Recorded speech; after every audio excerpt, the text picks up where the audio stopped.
What's up, the internet? Dopamine Junkie here, coming at you with some coverage of my Final Fantasy V for Job Fiesta for 2026. This year I had a composition that was a bit difficult. Definitely couldn't take on the super bosses. So right away, we started out with a little bit of grinding next to the pool, where it was free to do so. Went into the Wind Shrine, climbed up to the top, and killed the Wing Raptor, as you're seeing there. Doing so unlocks the Wind Crystal jobs.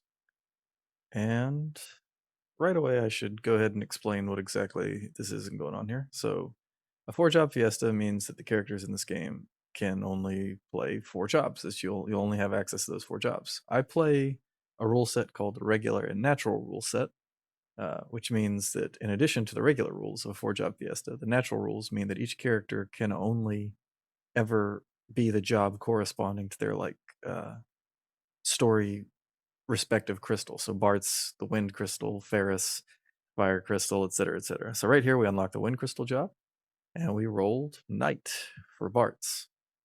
And this is going to turn out to be a very solid choice. I didn't know it at the time, our random roll here, but Knight would be the hard carry for the run. Go ahead and get him equipped up, forcing an encounter on the way out to make sure my party are up to level 7, I believe. So the knight as a job is a bit one-dimensional. He attacks things. He needs good equipment to do so. As you can see here, he succumbed to the boss's tail screw. He's very equipment dependent, so early on he's sort of lackluster, but there will be a point in the run when he is by far our strongest damage dealer, our tankiest character, and he'll be the main character for most of the run. Sildra sinks into the water, and we drift into the ship's graveyard, where we are going to do quite a bit of farming. The enemies in this room, a couple of the different ones, if I'm not mistaken, have a chance to drop elixirs. So we farm in here for a little bit until we get like 10 elixirs or something like that. Then we continue on our merry way to go ahead and fight the Siren boss fight.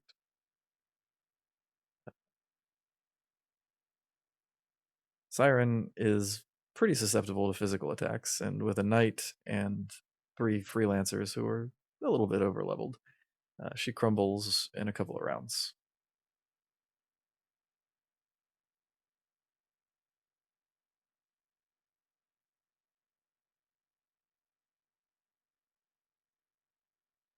Should note that having the freelancers as party members early on is a result of the natural rule set. Characters cannot equip jobs until they get their respective crystals unlocked, so the characters who haven't reached their crystal yet will be stuck as the freelancer. So we get to Carwin, and we do a little shopping, and then head up to the North Mountain, where we eventually run into Magiza and Forza, who use a lot of poison-based attacks, just like the rest of the area effects of the mountain or whatever.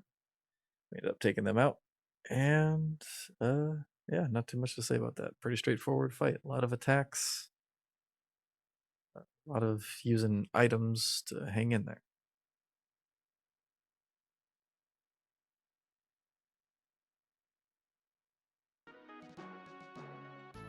After we get the Hiryu, the dragon that lets us fly around, we take a pit stop back into Tycoon Castle to pick up the healing staff. This is going to be a very useful item throughout most of the run. We also stop by Wall's Castle and get our asses kicked by a jackanapes before resorting to a bit of a cheap strategy you'll see here with using the quick save and the resume to sort of bypass random encounters. We won't make a lot of use of that early on. We will use it later. Here in the gorilla encounter, we have Bart's attack only. His two-handed does much more damage than everyone, and the boss does a forced counter, so doing so lets us avoid a lot of damage. And again, we did that encounter skipping trick in order to pick up an Elven Mantle that gives a lot of evasion for attacks. So after we kill Gorilla, this allows us to unlock the Water Crystal jobs, which gives Lena the Red Mage. This is not my first 4-job fiesta on a Red Mage. Red Mage is a bit of a lackluster job. Starts out quite strong. Great healer, great damage dealer early on for like AoE farming and stuff like that. However, it falls off pretty quickly. Cure, Raise, with dual cast and use of the healing staff alone justifies existence. So after meeting up with Sid, we have the ability to buy some level 2 magic now for the red mage, as we were talking about. We put it immediately to use with area farming the wild knacks, which are going to be the best source of gil for the entirety of World 1, as well as a pretty solid source of experience. Definitely the best source of experience right now at this point in the game. Yeah, just spent a couple hours here. I think this was the first major grind point, unless you count the elixir grind that I did in the ship's graveyard. After that, carry on right along into the fire-powered ship with all of its fun puzzles and the equally fun boss fight against Liquid Flame. I actually struggled pretty hard with this one. Uh, clips are kind of zooming by here, which I do apologize for, just trying to keep the video brief. But that boss was rough, and I did struggle and have to burn a lot of items. Speaking of burning items, we got every single item in the castle burning escape sequence. All the monsters in the box, all the good stuff. Eventually go down, fight the Death Claw, as it were. Had quite a bit of time to spare, too.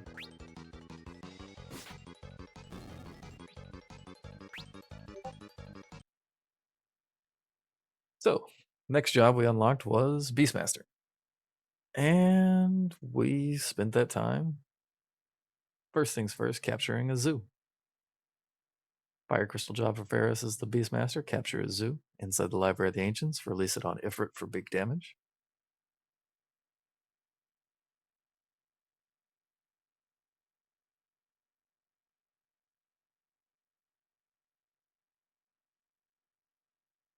And break a Flame Rod on Byblos to make quick work of him. In the desert, on the way out, we capture a Dorme Chimera for later. This will be very important for an upcoming boss fight.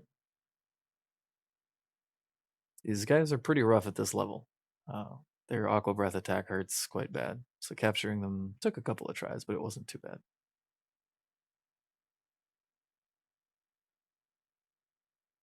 And I used this time to go back and farm some wild knacks for some gil, a little bit more for some rod breaking, just a little bit more wiggle room, gil experience, and also to get the, I want to say the control ability for Ferris. Yeah, wanted to get that ASAP. My general strategies I'll talk about for a second for each character. Knight, maximizing damage, strength, while also not trying to skimp on armor and defense. Red Mage makes liberal use of the healing staff, while also trying to maximize healing power. And the Beastmaster just tries to maximize defensive utility. We'll talk about the fourth job later when it comes up. As for now, speaking of the fourth job, a little bit of an illusion here. If you're astute, you might get it. We picked up an item that is going to be very useful on this character for the rest of the run, the ribbon. Making great use of it while we got a freelancer. Did a little shopping there in Jakol and went into Jakol Cave with the nasty little nutkins to pick up a Blitz Whip, which is going to be the best weapon on our Beastmaster for a while. Head into the Meteor, fight the Adamantoids to get the Adamantite. Pretty rough. I mean, not rough battle, I would say. It's a slow battle because he's a high defense and we're a physically based party, but it was chill, especially with the Blitz Whip. And here is where that capture of the Dorme Chimera is going to come into play. We release the Dorme Chimera on the Sandworm to hit for a massive Aqua Breath, the highest hit in the game to this point. And we kill it in one round. So a bit of a tricky boss fight, taken out very easily thanks to our Fire Crystal job, the Beastmaster. And moving right along with the story, through the Ronka Ruins,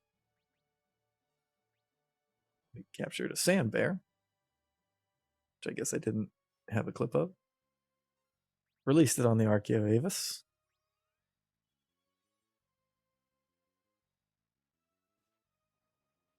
And we were able to get the final phase of that fight down pretty quickly between that and the Ancient Blade with Bart's. The Polabolos fight gave us a bit of trouble, honestly, until I realized that you can just self-destruct them with control, and they don't do anything. They normally do an Arise ability. There are 6 of them, and whenever you kill one of them, they'll just come back to life over and over again, so you got to kill them at the same time, which is impossible with my party, so Beastmaster control kind of bypasses that mechanic. And immediately after that, I went down to kind of abuse this Beastmaster power spike. This is the peak of Beastmaster strength with an asterisk. There's another time it'll be useful later, but this is the best AVP grind in World 1. This is a great experience grind in World 1 also. Being able to control the prototype enemy on this island down here with the ship. So I make quite a bit of use of this to farm. I actually farm all the way to dual cast in World 1, which is probably a bit of leveling overkill. That's the last sort of over leveling stint that I do in this run. This run ends at level 41 with my highest character. And while I'm talking about this, I might as well mention that there, in Final Fantasy V in particular, there's a lot of abilities that affect levels that are multiples of 2, 3, 4, 5. Level 2, Ol. Level 3, Flare. Level 4, Holy. Level 5, Death. And so when I'm doing challenge runs of this game, I make a conscious effort to avoid being at levels which are not prime numbers at times in the game when that is relevant. I like to stay on levels like 41, 37, 31, and any numbers that only have factors of 1 in themselves. So what you just saw there was the last kill on Prototype. At a point, I decided to go finish the grind for dual cast on Nax when I only had about 25 battles or so to go. And this is still the best guild grind in World 1, to my knowledge. At least with my comp it was. And yeah, not too terribly much to be said about this part. We grind here until there was dual cast, and then we moved about our merry business.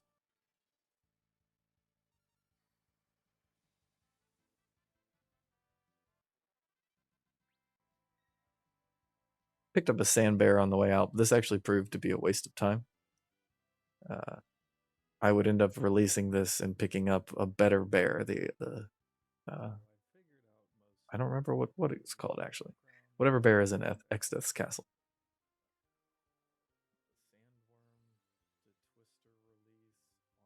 It's gonna bug me now, but we'll find out soon enough.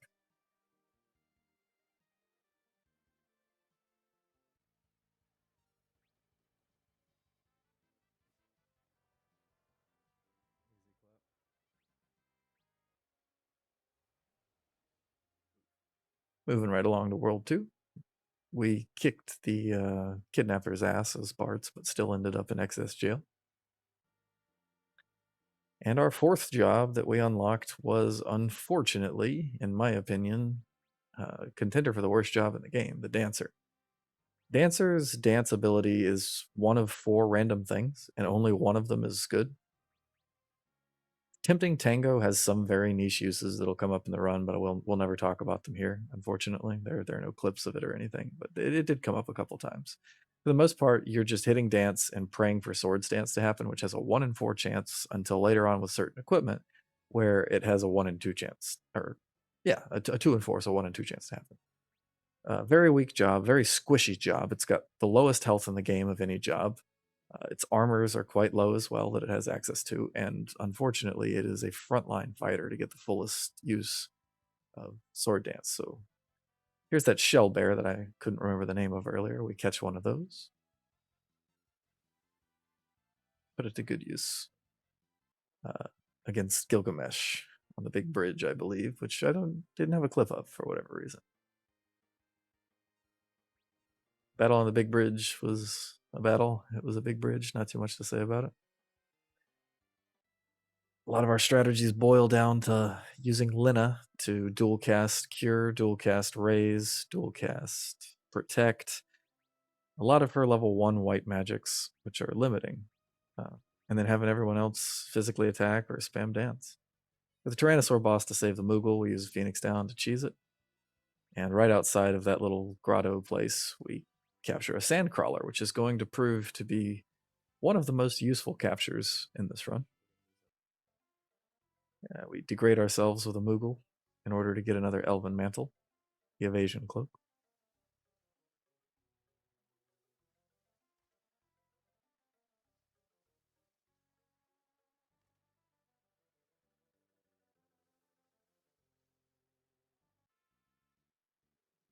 And we loot Castle Circuit as soon as we have the ability to,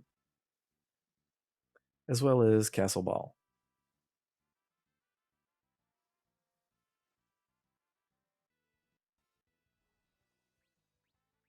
Capturing a Cornago was a bit of a pain in the ass until I realized that I could sleep them. And then once they're slept, you can simply use the Sand Crawler's release to get it to low HP. And while it's slept, capture it.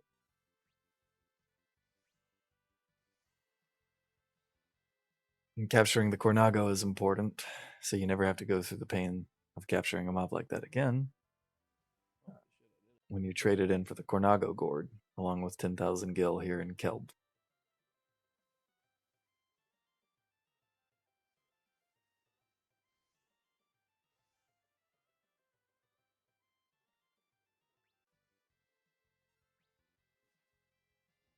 The Drake and Vel random encounters were a bit rough, but we managed, picking up a very important piece of equipment in the Hypno Crown, which lets control succeed more often for the Beastmaster. This Dragon Pod fight up here was admittedly pretty rough. My characters got just bombarded with status effects. It took quite a bit to play through it. It's a slog, but I managed.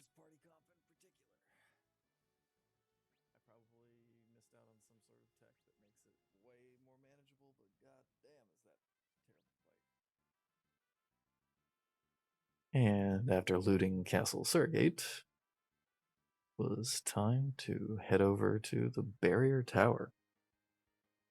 We used that shell bear on Gilgamesh.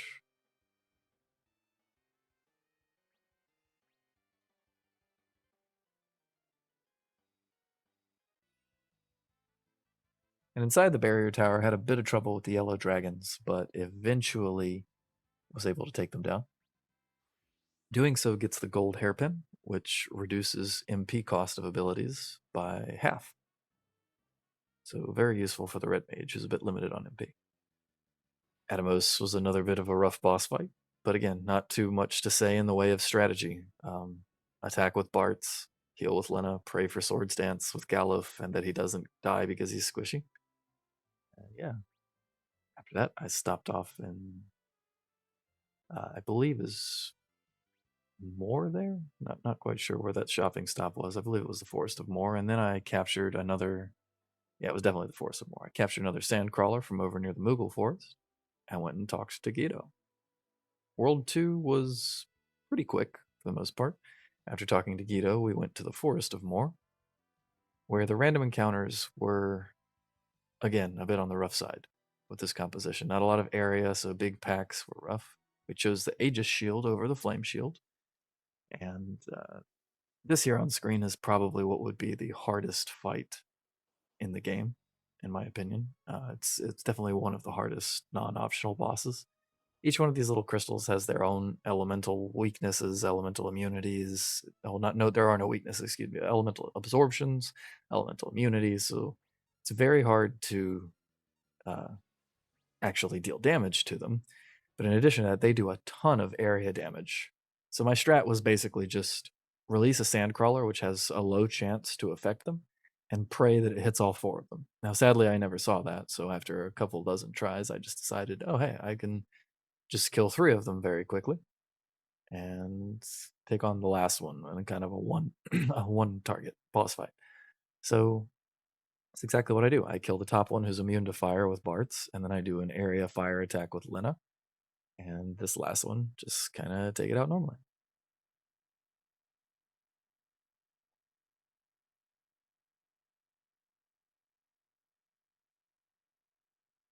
Then Galuf makes his noble sacrifice for the party. Excuse me.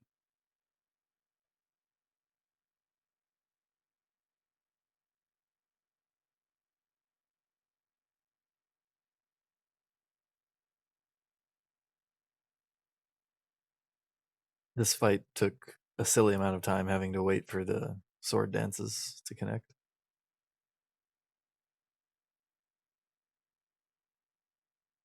This little segment just shows off how silly the dancers' different moves are.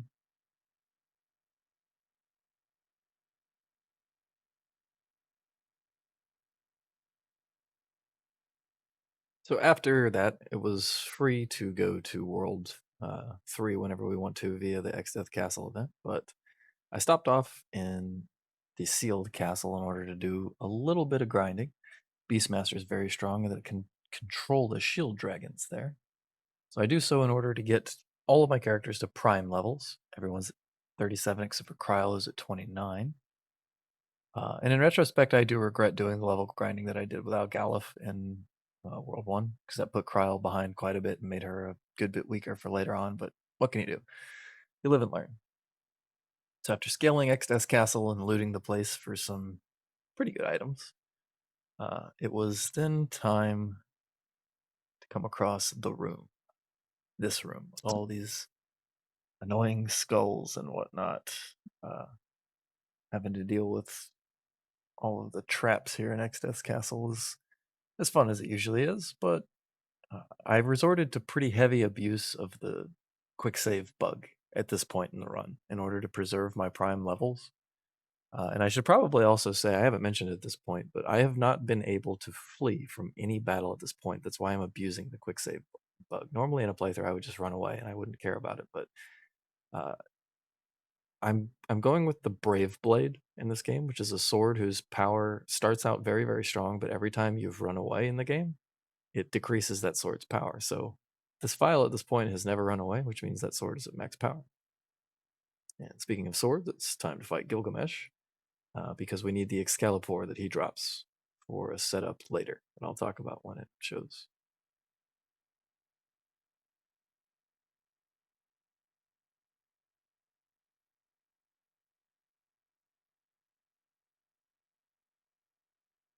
The X-Death encounter consists of him casting a lot of magic, some of them being level 3, level 4, I think. He has a couple of different spells that can do that stuff. So the idea is to have my characters on prime levels and just trade blows with them. It was a long fight. He has like 30,000 health. Bartz is hitting for 2,000 around. Just more of the same. Attack with Bartz, dance with Kryl, kind of semi-support with Ferris, attack when you can, and support with Lena, who has the dual cast Raise, dual cast Kira, healing staff, and items is kind of her only options. At this point in the game, the Red Mage has fallen off completely for damage. If that wasn't obvious, that was true after World 1. It's completely true now. Back in World 3, Bartz and Kryl take on an Antlion. Not too much to say about that. Just, again, more of the same. Attack and dance, attack and dance.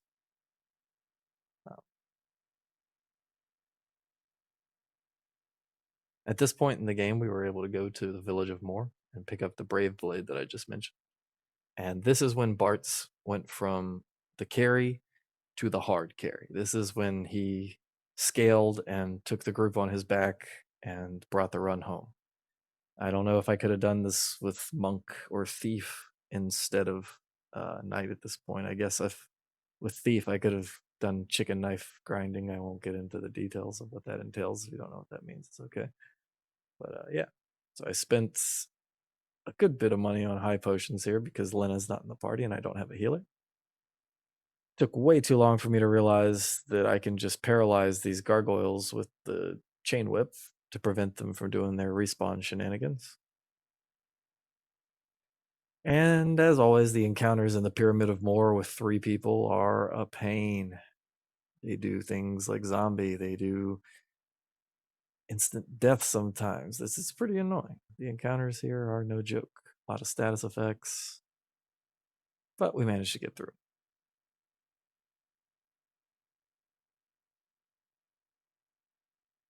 Looted the place, got some pretty useful treasures, mostly equipment and gil, all of which were put to good use later.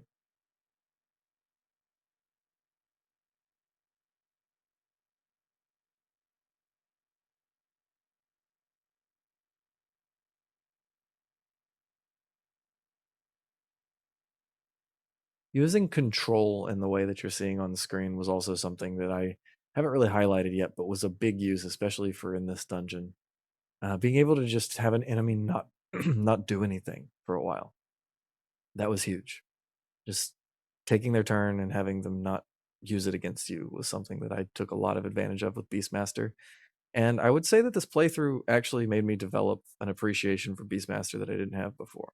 Before I continue talking about that, I just want to say this room that's on screen was definitely one of the worst to reset in using the quick save trick. Again, I'm skipping as many random encounters as I can to preserve levels.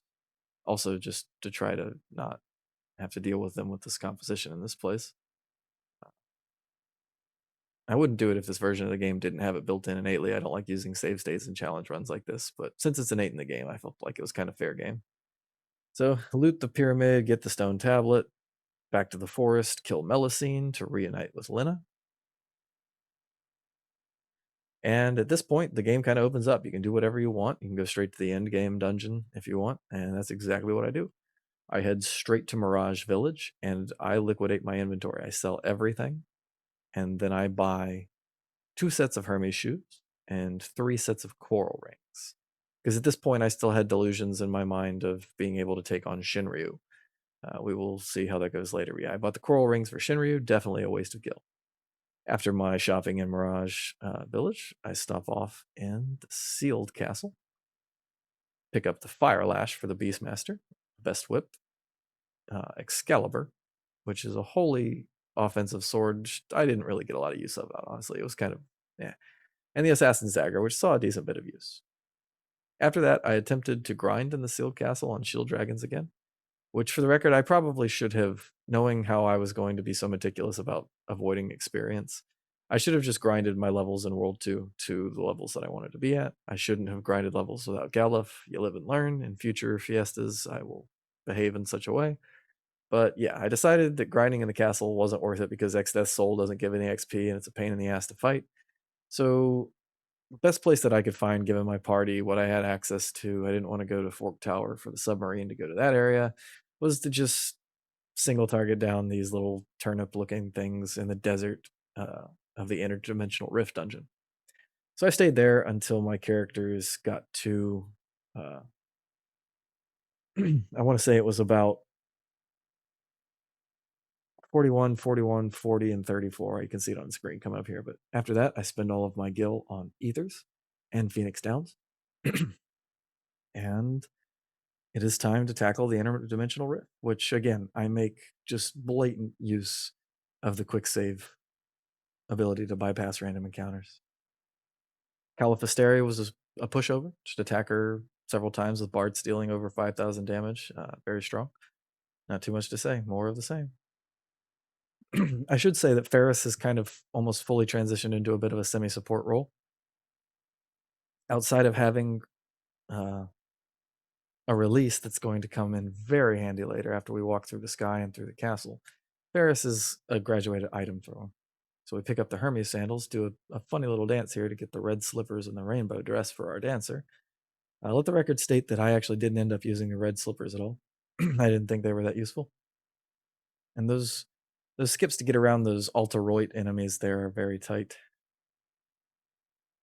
Catastrophe was anything but a catastrophe. Again, another pushover boss that is made trivial by the fact that the Brave Blade just smacks for damage. And here I pick up the Man-Eater, which comes in big useful for the next boss and for Neo Exdeath himself, actually.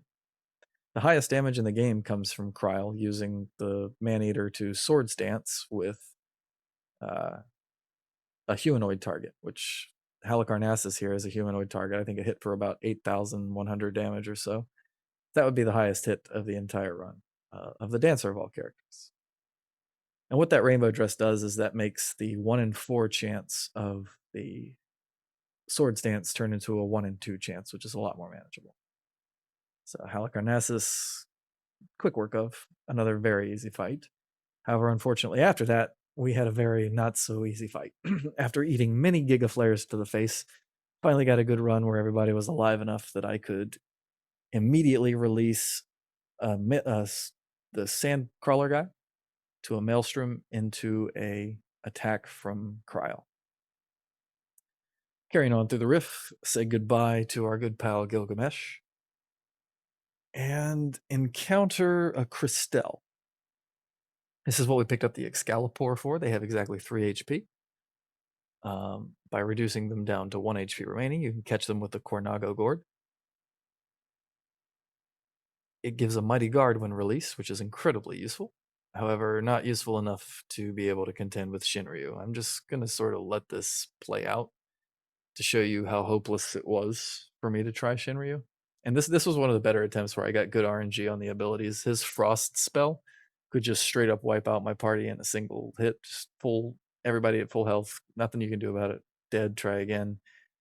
Even with coral rings negating atomic ray and the tidal wave, not too much can be said about this. I tried. I gave it a couple hours of attempts. It wasn't going anywhere, so I decided to move on to Neo X Death. Yeah, this guy wiped me out. Last year's Job Fiesta, or 2024, I guess, I was able to do Shinryu with the party that I got. I think I had Black Mage, Red Mage, Geomancer, and Dragoon. And the Dragoon was definitely the hard carry on that fight. But yeah, not too much else to say about this. I did my best on this attempt, tried to keep it hanging in there. As you can see, I just can't keep up with what he's doing. Like, I had no windows of opportunity to get damage in. I think the most I ever got him down was about 11,000 or so. So yeah, no double crown this year. I didn't even try Omega. I knew Omega would not work out. The strategy for X Death tree form was pretty simple. I don't think I ever wiped to this fight. Just kind of go all out offensive with everybody, attack with Bart's, sword dance farm, or sword dance fish with Kryl, I should say. If you can sneak in some cheeky whip hits with Ferris for Fyraga procs, that's nice. Otherwise, she's an item user to use gold needles on people, and Lina, of course, just kind of heal. I used Judgment Staff there, and I probably should have used it on the boss, or the Staff of Light, where you use it in Equip Holy. So my strategy for Neo X Death was something that took a bit of refining. As you can see from this clip, Grand Cross is nasty, or at least it was with my current setup and the equipment that I had. He just put you into states like this where there's just nothing you can do about it. And you get unlucky with the status effects on Grand Cross, which, for those who don't know, just puts a bunch of random status effects on your party. It could be pretty much anything to my knowledge. I don't know the exact rules of it, but it puts a lot of bad status effects on. And here, I just get wiped from a single cast of it. So going into this, I was thinking I would take out the section of Neo X Death, who, again, if you don't know about this, he's divided up into 4 different parts. I decided to try to take out the section who casts Grand Cross first, but after several failed attempts of just getting wiped by Almagest, I actually decided to change it up and take out the Almagest section first, which, funnily enough, I did so with a barehanded Ferris on accident, which I'm not going to get into why that was the case, but it was the case, and it got the killing blow, which was crazy. Got lucky on both Grand Crosses on this pull. I think this was the worst of the two. And I'm just going to kind of let it play out with audio about what was kind of going through my head in the moment here.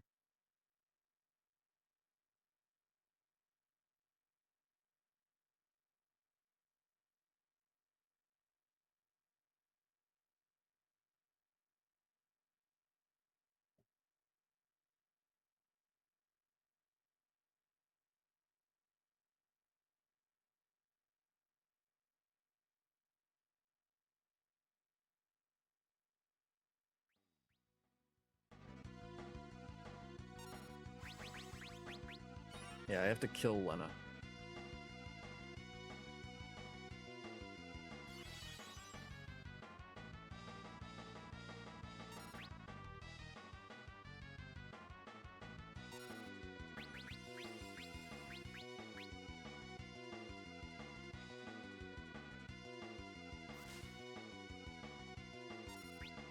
Oh my god, she didn't die.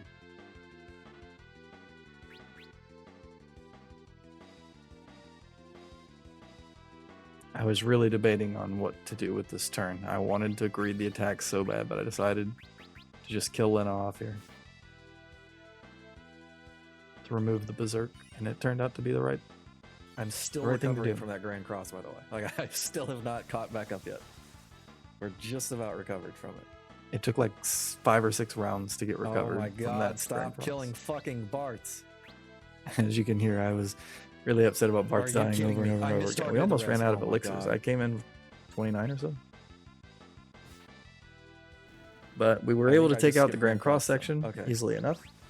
And then I used a combination of Sword Stance and Bart's attacks to whittle down the back section until it had 1 hit away from death. I used a calculator to track the damage.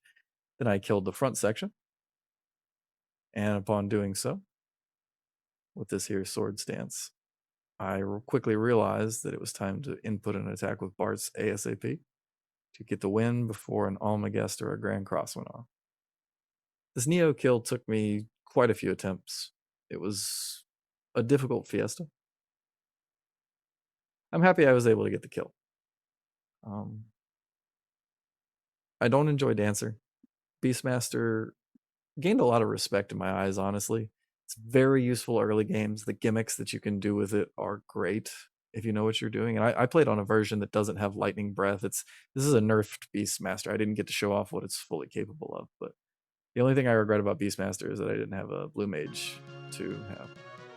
But Dancer, I guess I'll talk about them in the order that they're appearing on this screen here. Dancer doesn't really do much for a 4-job Fiesta. The ribbons is good. Being able to equip ribbons is actually awesome. That makes them immune to status effects. That's their best and only really good attribute. Swords Dance does a lot of damage, but it being a 1 in 4 for most of the game is abysmal to play around. When you move it to a 1 in 2 with the rainbow dress and the red slippers, it's not as bad, but it's still... I had to basically fish for an attempt where I got good Swords Dance Lux on a couple different bosses, and that was rough. I think how squishy they are is also kind of unacceptable for a front rower. It's a very bad job. Beastmaster, I would have put it in B tier before this playthrough. I would actually put it in high A tier, I would say. Control is very good crowd control for random encounters, to just be able to prevent things from doing stuff. Catch has so many niche uses, even in this version of the game, that it is extremely strong. Being able to farm XP and ABP better than pretty much anyone else with shield dragons is also pretty good. They're weak with their attacks. They don't really ever get a solid weapon other than the Dragon Whip, which wasn't relevant to this playthrough because I couldn't get it. And with no Blue Mage, their full potential is kind of underrealized.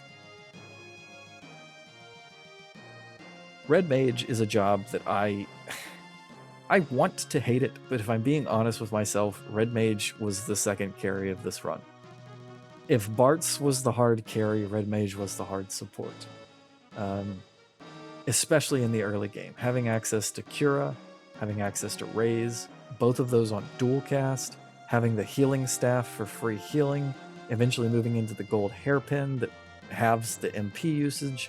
It's just an efficiency machine. Red Mage it's the battery that keeps your party going. No offense potential after the Gil AoE farming and outside of Karnak in the early game, but for what it's good at, it's good, and it can last all the way to the end game as a healer. The Knight is one-dimensional. I would also put the Knight in A tier. The Knight is an A tier job. It's not S tier because it doesn't do a ton. I got great use out of cover in this run in a few different spots. I didn't really have any highlights of it in clips, but cover was great. Guard had a few good uses. Being able to two-hand the Brave Blade was the reason why I was able to beat the game. This guy was the hard carry. Great equipment spread. Limited weapon spread, I guess you could say. But the weapons that he does have access to are quite strong. I think that this was fun for the most part. There were a few frustrating sections. I didn't enjoy the grind on Neo Exodus, and it was unfortunate that I couldn't take on either Shinryu or Omega. Apologize if this video was a bit on the kind of rambly side. It was unscripted, impromptu, and the clips also didn't really lend well to great commentary because this was kind of short, but thanks for watching if you were watching. See you next time.